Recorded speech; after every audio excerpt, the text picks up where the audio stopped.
Welcome to Creepypasta Theater, a show where we explore the strange world of creepypasta.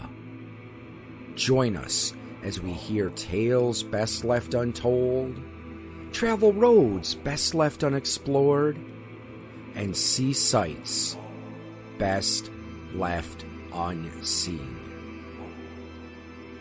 The forest can be a very beautiful place.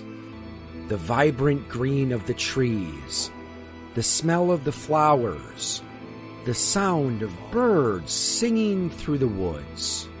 But yet the woods can also be a very dangerous and spooky place. Today's episode will be taking a look at 3 short creepypastas about the beautiful but sometimes creepy world of Mother Nature. These stories can be found on creepypasta.wikia.com and are protected by Creative Commons license.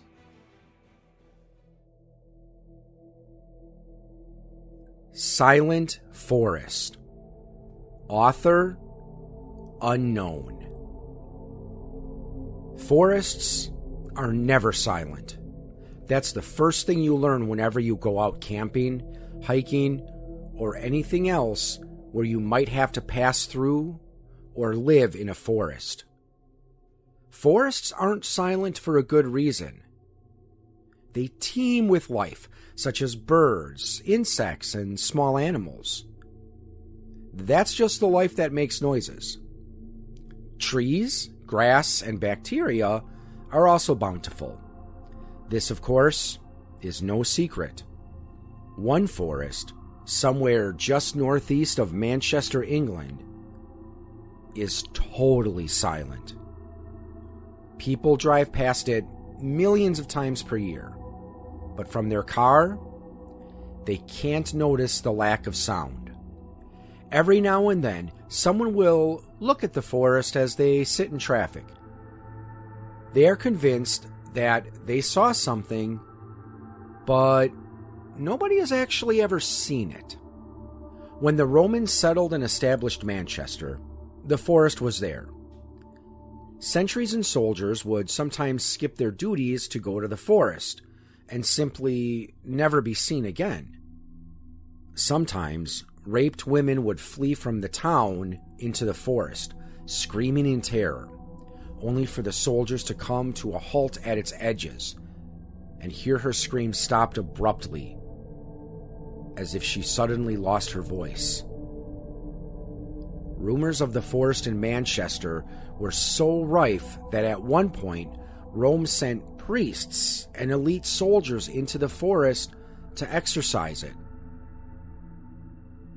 Blood-stained armor, robes, and a single perfect human eye were found outside Manchester the next morning, somehow having been placed, despite the sentries and the night guard, and placed soundlessly at that. Rumor also has it that it likes to move sometimes. The road nearby gives it ample options for doing so, which is probably why no one has heard of it. It was probably considered a myth. A scout party sent in while it was away and came out with nothing, and it was forgotten. But it always returns to its home sooner or later in Manchester. Ultimately, one thing you must always remember, intrepid traveler, strong-legged hiker, or capable camper: if you ever find yourself in a forest and it becomes totally silent, do not, under any circumstances, move.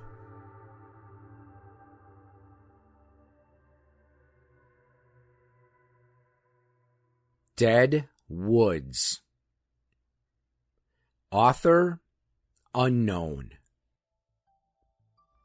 Summer was coming to a close, so my friends and I wanted to hang out as much as we could before being busy with schoolwork. Myself, along with 5 others, decided to go to my friend Tyler's house to spend the night and play Slender, a game about the infamous Slender Man. After a couple hours of scary fun and jokes, we decided to further scare ourselves by going into the woods. Tyler lived near our school, and behind it was a path that the cross-country team practiced on. It had no lights on the path, and no house was nearby. We traveled there by the railroad tracks since that was the quickest way. Then we'd cut through an opening into the woods. As you can imagine, there are many rumors shrouding the woods, as there are with most. Violent homeless people living there, the spirits of those who died near the woods or tracks, haunting it restlessly, feeling an urge to kill as a means of releasing anger. Just about anything from fiction to nonfiction. Despite this, we thought it'd be fun for the sake of being scared, and figured with 6 people total, we'd be more than able to defend ourselves. We only had 2 flashlights, so it was pretty hard to see, but we managed down the tracks slowly. We heard noises in the tree line on either side.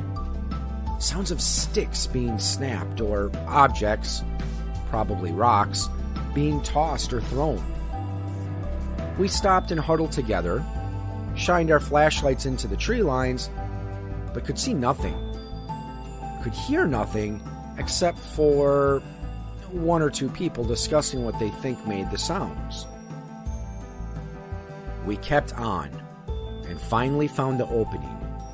Reluctantly, we went into the woods, huddled together so we could keep a close eye on each other, and stayed close to the flashlights. We had seen markings on the trees in what looked to be red paint. While most of us knew that some trees were marked for cross-country practice, these markings showed no resemblance to the ones along the path. The wording was improper, usually illegible. Some were even drawings of what looked to be people. We didn't question it for too long. It was obvious the only thing on everyone's mind was if whatever they heard before would eventually find them, and what it would be. We saw lights in the distance from the school, but decided to turn away from them, lost in thought and discussion. Our fear had lightened, and we were having fun, now just talking and joking. Unfortunately, that liveliness died pretty quick when we heard something run alongside us through the trees. We were all in a dead silence, looking around, listening for the sounds again, but heard nothing. We joked some more to lighten the mood and eventually came back around to the school. We had made it through the woods. Well, almost. 2 of our friends told us to wait back while they went ahead, no doubt to try to scare us. We didn't listen and left the woods shortly after they left, but didn't see them in the large field. We all knew they were trying to scare us, but just for shits and giggles, I decided to go back to where we left the woods and saw someone moving behind a hill. I just saw their head, but when I tried to get closer, they ran back into the woods.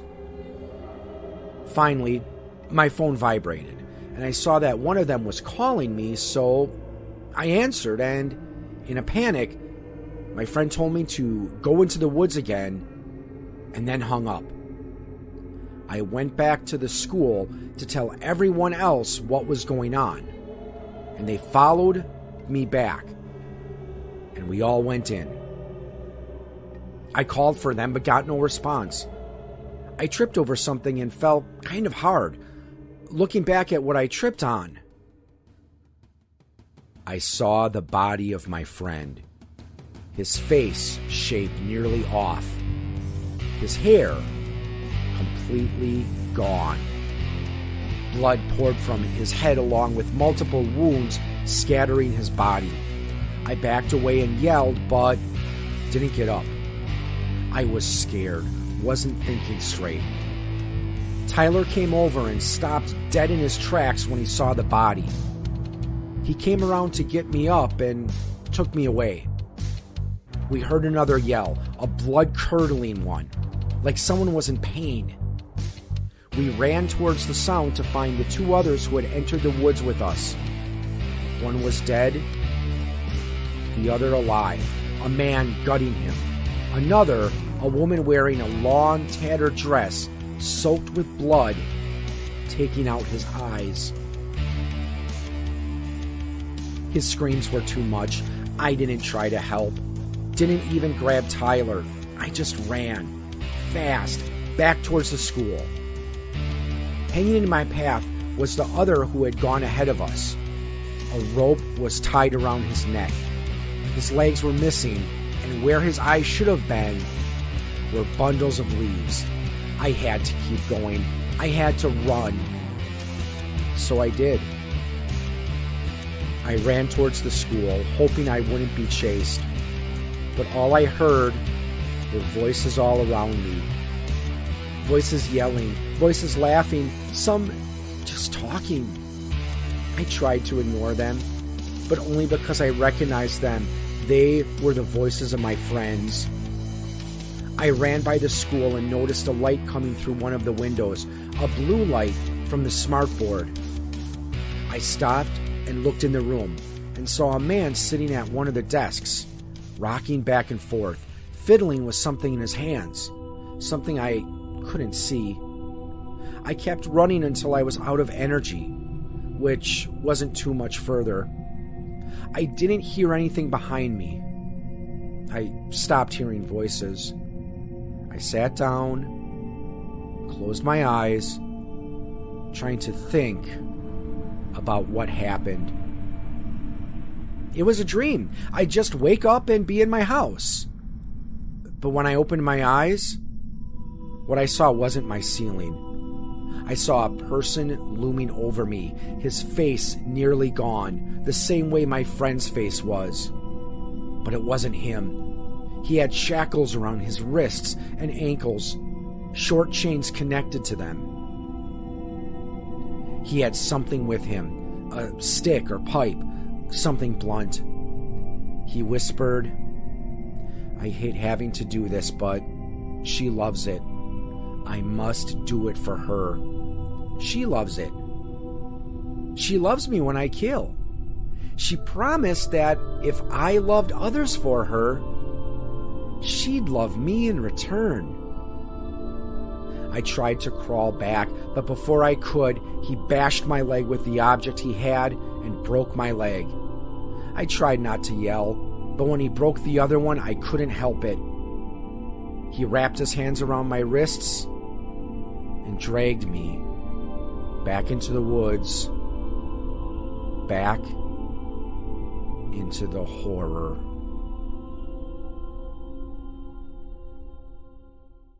I'm here to deliver a warning. Written by Braden Powell.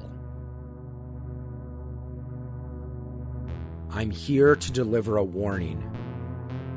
A few years ago, my friends and I were out walking in the woods. Jim, Mark, and I had all met at school in accounting and were brought together by our mutual dislike of our teacher.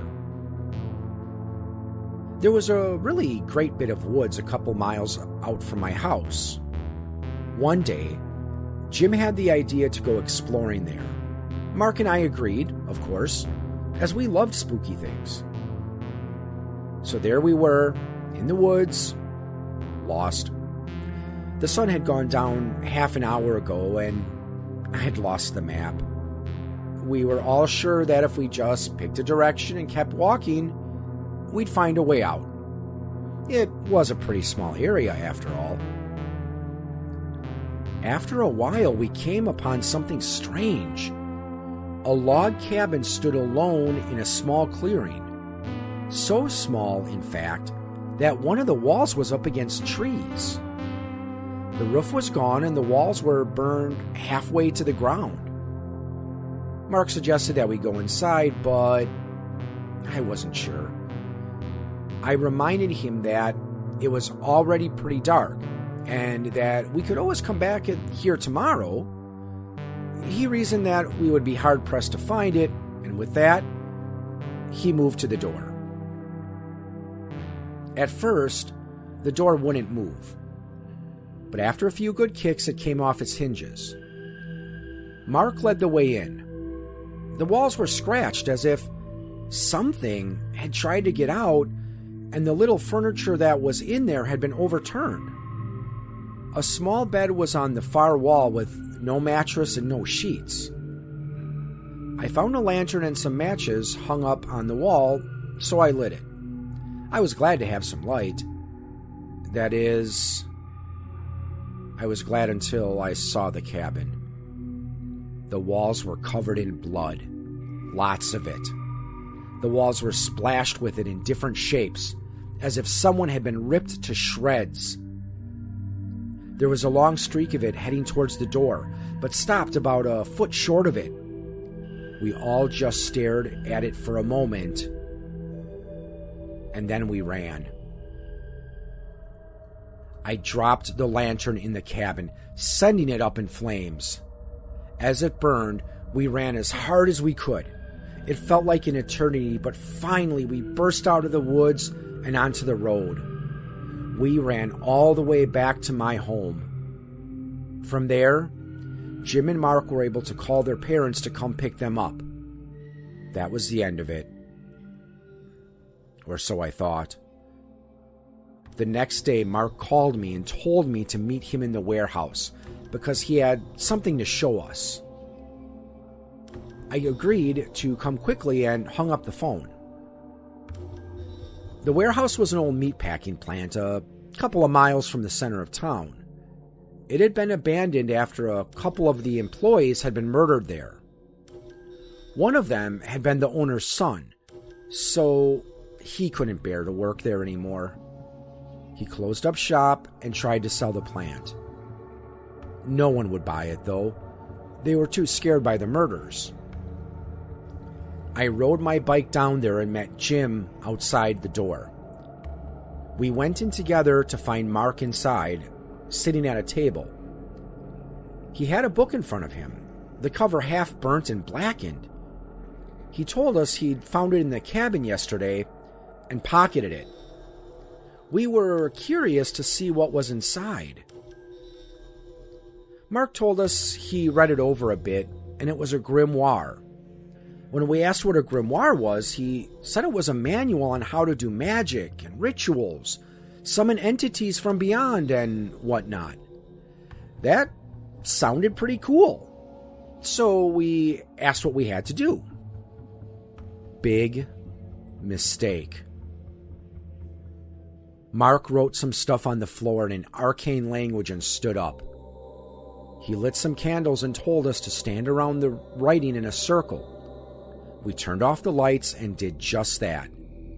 Then, he took a knife and cut himself, grabbing the blade with his left hand and pulling it across with his right.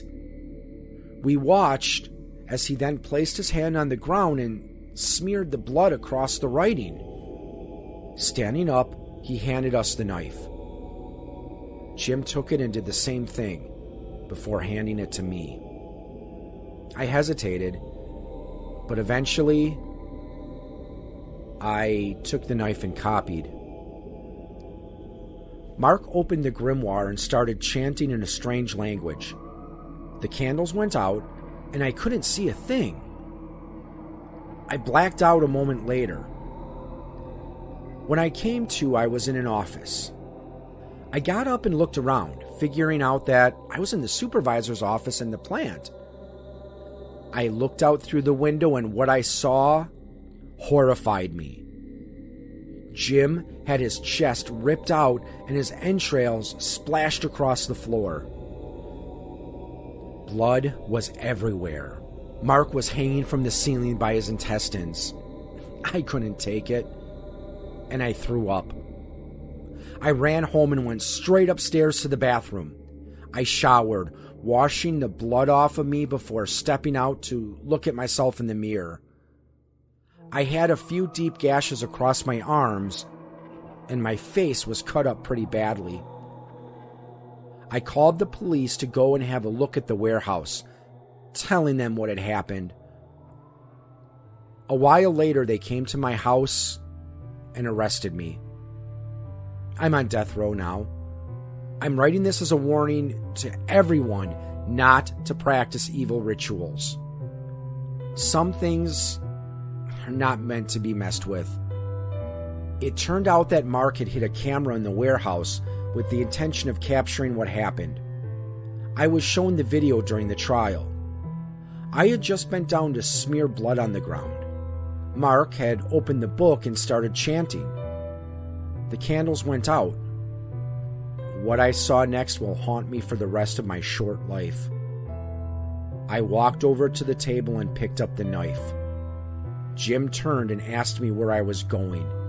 I responded by plunging the knife into his chest and repeatedly stabbing him until his organs spilled out.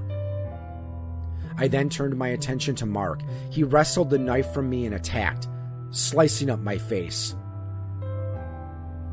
I acted as though I couldn't feel a thing and knocked him out. I cut out his intestines and climbed a ladder up to the ceiling where I hung him, still alive, from one of the metal beams. The rest of the video was him screaming as he slowly died. I can honestly say that death cannot come fast enough for me. Please, please do not make the same mistake I did. To this day, the book has never been found.